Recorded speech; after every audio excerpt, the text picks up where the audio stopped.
Hi guys, welcome back to my channel. Today I have another home video coming your way, and this time we are tackling my kitchen. You would have noticed a different intro to this video. I've decided to call this series, where I take you through different DIY projects and home updates, Inspired Home. And for a bit of background, I live in a small 2-bedroom condo in downtown Calgary with my husband and our 1-year-old daughter, and so we don't have a lot of space at all. And so this series will take you through the different things that I've done or I'm currently doing to make the most of our space while being on a budget. And if you haven't subscribed yet, now would be a good time to do so. All you have to do is hit the subscribe button right underneath here, I believe. And I'm now on track and on schedule to post a new video every Saturday. Now my kitchen. My kitchen is a standard condo galley kitchen with all of the builder's standards. It's not a bad kitchen by any stretch, and the reason why I was able to update it so easily is because it had good bones to begin with. But it was kind of boring and uninspired, and one of the things that it did lack was sufficient cupboard space, especially compared to my last kitchen. So with all of those issues in mind, I went looking for solutions, and I updated my kitchen. Here's how. So here's the stage where I dealt with the kitchen going from being boring and uninspired and all those things that I described before to just being a mess. Because of the lack of cupboard space, I had things piled up on top of each other and things were falling out of cupboards.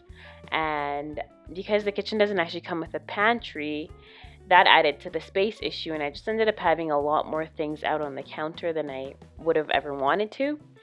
And so the first thing on the list of things to do was to deal with the space issue. So right before you get into my kitchen, there was this little nook in the wall, and I knew that I had to utilize the space somehow. So the solution that I ended up finding for this corner are 2 of the IKEA PS 2014 corner cabinets, which now serve as my pantry. So the process that I used to figure out where and how to create more storage space was simply assessing what I have. Anywhere there was an empty space or a dead zone, I knew there was an opportunity. And when it came time to this blank wall in my kitchen, I thought, open shelves. So both the shelves and the brackets are from IKEA, but all I did was spray paint the brackets gold because that's what I do. So my next tip is to use what you have on hand and DIY. Like I mentioned in the beginning, I'm on a budget, so I didn't want to spend money if I didn't have to. So of course I got creative and I started to DIY. I had these mirrors sitting around that I had bought in a consignment store years ago, and I decided to use them. Because I only wanted to paint part of the mirror, I covered the part that I was leaving unchanged and I went ahead and painted. After I'd done that, I felt that I needed something more, so I ended up spraying it with spray adhesive and then rubbing ripped pieces of gold leaf left over from my canvas art. I also wanted some art, so I picked up these 2 frames, the white one from IKEA and the gold one with a quote in it from Walmart, believe it or not. Walmart has really stepped up their home decor game, and I was really impressed. For the first frame, I created a simple piece of art by placing some plastic leaves that I had into it. Now for the second frame, I also bought it with the intention of doing the same thing and framing some leaves in it, but I didn't like the way that looked, so I decided to just change the quote that was inside of it instead. And I did that by going into Canva and designing a quote that I liked. One of my goals this year is to be more present, and so I felt that this quote was a perfect reminder of that. And so in Canva, when I was pleased with the final design, I brought it to Staples and I got it printed on cardstock. And then I cut it to size and then stuck it right on top of the old quote with the help of some double-sided tape. And so I also DIY'd this originally clear vase by just pouring some paint into it and swirling the paint around.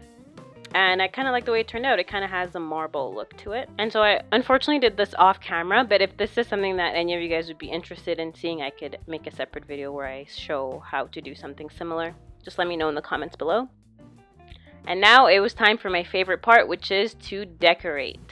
Here you see me planning out my wall art, and I'm using the exact same method that I had used when I built my gallery wall. And so if you haven't seen that video yet, I'm going to link it right here so that you can check that out. And so I planned out my gallery wall, and I gathered all of the things that I had DIY'd and along with some things that I had purchased, and I began to decorate. Now without further ado, I'm going to get to the part that I know you're all waiting for, which is the reveal of how everything turned out.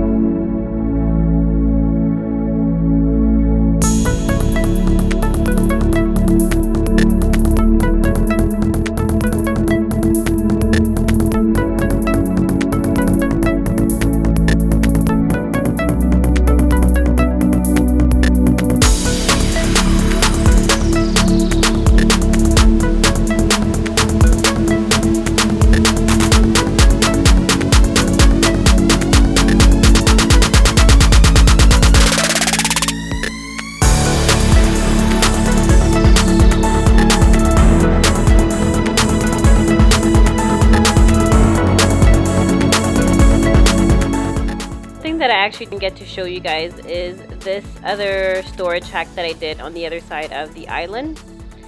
These are actually IKEA shoe storage cabinets, and I just place them under the island, and they're the perfect spot for me to put my laptop and other things when I'm working on the island.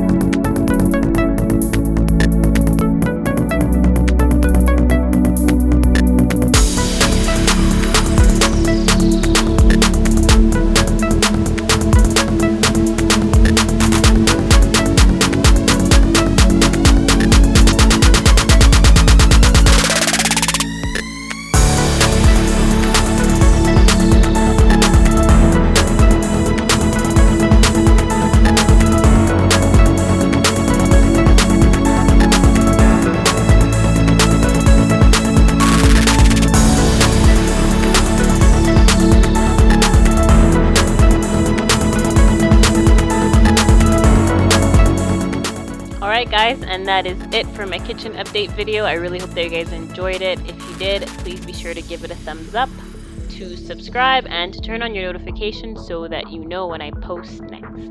Thanks so much guys.